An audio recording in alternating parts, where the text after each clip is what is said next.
Time, YouTube. Back at it again with another TEW video, and as always, we're doing the TNA 2009 series, keeping it updated, doing it daily. Here we go, let's go right into it. We don't have anything booked because we're doing something different this time, so I don't have to rebook everything. We're doing the locker room incidents first. Only incidents involving Christy Hemme. She's probably going to turn up late.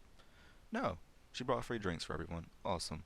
Now let's cut because I'm gonna book and then we're gonna run the show. So yeah, here's a cut right here. Okay, we're back and we kick things off on Impact. I'll run ahead and click the run show button. We kick things off here.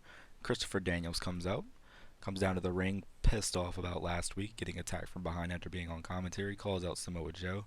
Joe comes out. Daniels is like, "Did you send the attacker? Is that what's been going on this entire time?" And Joe says no. Of course not. Why would I want to send an attacker when I could do it myself? Causes a little tension between those two before they come to blows. The theme music of AJ Styles hits. The world champion comes down to the ring and says, look, save the animosity for this Sunday. I want both of you at your best, not at 75%. We're saving this to this Sunday."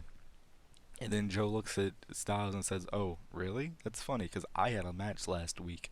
Neither one of you have had a match in the past 2 weeks. He's having one tonight." And then he points to Daniels. So as he points to Daniels, Daniels is like, what do you mean?" And then Joe goes, "Yeah, you didn't know tonight in the main event you're facing Sting." And then Daniels just looks with a little bit of anger in his eyes and he's like, "It's alright.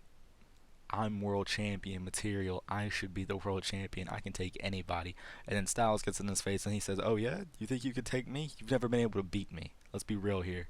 And it just causes chaos between all three until the segment ends, with all three having a stare down basically.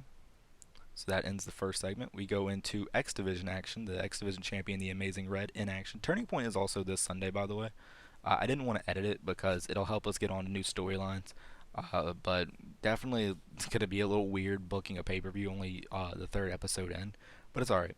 We kick things off with the first match with an X Division match featuring the X Division champion, still keeping up with the World Elite, a little angle that's going on. The Amazing Red faces Sheik Abdul-Bashir, defeats Sheik Abdul-Bashir with the Hurricanrana driver. Amazing Red had an in-ring performance of 74. That's really, really good. I'm really happy about that. He's a great X Division champion. Sheik Abdul-Bashir only got a 51. Could be better. Could be better. He's got a 68 C+. That's good. Let's go on to the next segment. After the match, just like last week, similar to last week I should say, because Nash isn't involved, we have the World Elite jumping Amazing Red, but then Beer Money's music hits, Beer Money comes out, and they fin off Kiyoshi and Sheik Abdul-Bashir, but Eric Young and Homicide keep battling them back, until finally we hear over commentary that this match has been made official. It's a tag team match up next, and then we hit the commercial break.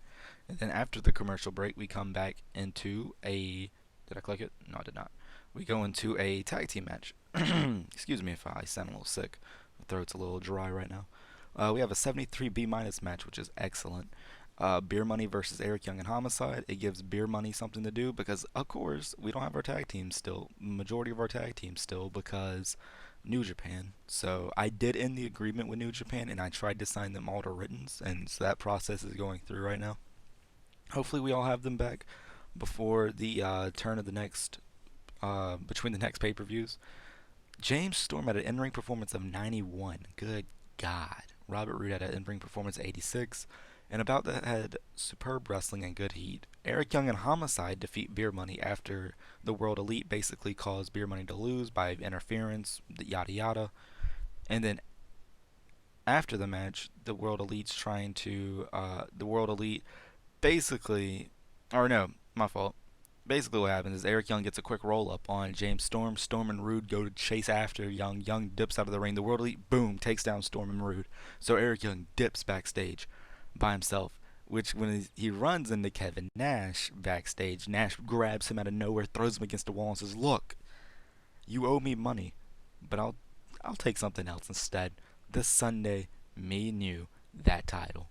And Eric Young's like, okay, just don't, just let me go, just let me go. And Nash is like, good, and then just throws him and onto like a table, I guess, I don't know. We then go backstage. AJ Styles is being interviewed by Christy Hemme. She wants to know who he thinks the hooded attacker is. And Styles is like, I can't tell you. He attacked me from behind. It clearly showed last week he attacked Daniels from behind.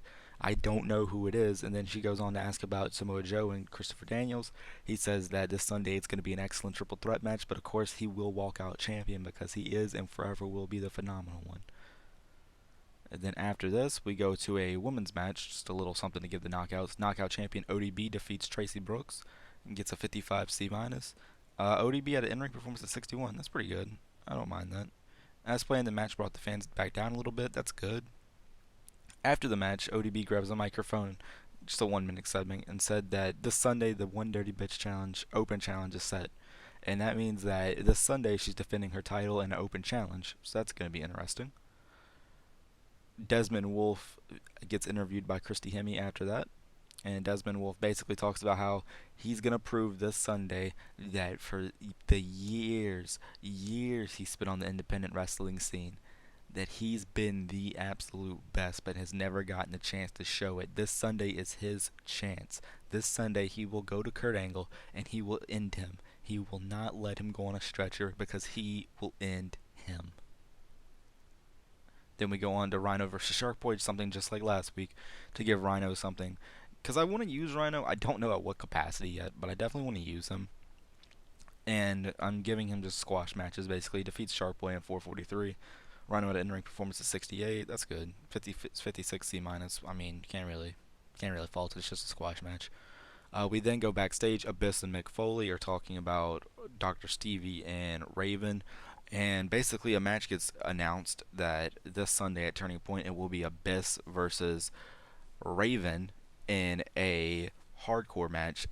Specifically, they didn't say what hardcore match it is, mainly because I don't know what hardcore match I want to book between them. But they are going to have a hardcore match, probably going to be a last man standing if nothing else. We then go on to Desmond Wolfe versus Suicide. Desmond Wolfe defeats Suicide with a jawbreaker lariat. Desmond Wolfe had an in-ring performance of 80. That's nice. Suicide had 75. 69 C+. That's good. A little lower than what Desmond pulled last week with Jay Lethal, but it's alright. At least he's not fighting Don West this week. We then go where Desmond Wolfe grabs a microphone as he puts his foot over Suicide's neck and says, "Listen, Kurt, I did this to you 2 weeks ago. I did this to Jay last week. And then tonight, Suicide was just another victim." And it's funny that you think you can still beat the Wolf. And all of a sudden, Angle's music hits. He comes charging down to the ring, slides, and Desmond just dips out of the ring real quick and grabs the mic and says, The best talent in the world does not fight on anyone else's terms other than his own. See you Sunday." He drops the microphone, and Angle just looks over at Suicide and checks on him to make sure he's alright. Got an 85 B+, really good. Desmond's doing really good with working the crowd, so that's great when it comes to promos. We then go to a vignette, so we're going to play that here.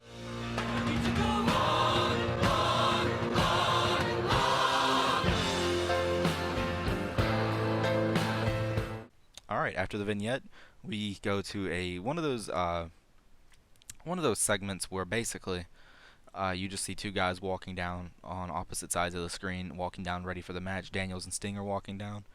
And then that leads into the main event match, which did really good, a 72 B minus. Sting had a 77 in performance, and Daniels had an 87, which isn't bad. I mean, we're not really planning on giving Sting a world title push, so that's fine.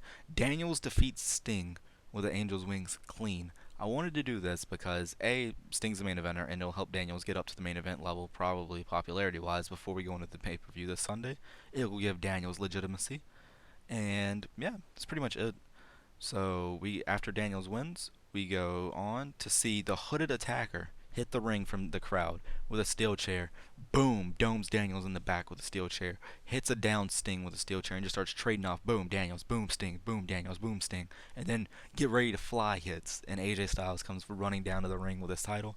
The Hood Attacker looks at Styles. Styles hops up on the apron, looks like he's about to springboard. Hood Attacker drops the chair and dips out of the ring, and then just motions with his finger, "No, no, no." And that's how we end Impact this week. Styles is standing with the world title, looking at the Hooded Attacker. Still don't know who the Hooded Attacker is. Daniels is down. Sting is down. Samoa Joe nowhere to be found. Is Joe the Attacker? Was last week just a setup to prove and get everyone's minds off that he's not really the Attacker? We don't know. Going into Turning Point this Sunday, what's going to happen as Styles defends his World Heavyweight title against Christopher Daniels and Samoa Joe? We don't know. This show got a 78B, increased our popularity in 27 regions. That's what I'm talking about. We're doing good. Let's go. So yeah, as you heard, Daniels versus Styles versus Joe, triple threat match for the world title. We're gonna have the ODB One Dirty Bitch challenge, open challenge for the women's title, the knockouts title. We're gonna have the tag team titles on the line, maybe if we can get them from New Japan. The X Division title is gonna be on the line, of course. All the titles are gonna be on the line. You're gonna see the best Raven match. And I know this wasn't a really well built pay per view when it comes to the YouTube series, but it's the first pay per view. It'll help us get out of the way so we can go into the new storylines that we want to do. So yeah, that's pretty much all we got. As always, I suck at these outros, so take it easy, guys. Hit the like button if you liked the video, hit the subscribe if you're new, and stay tuned as we're going in a turning point. Take it easy.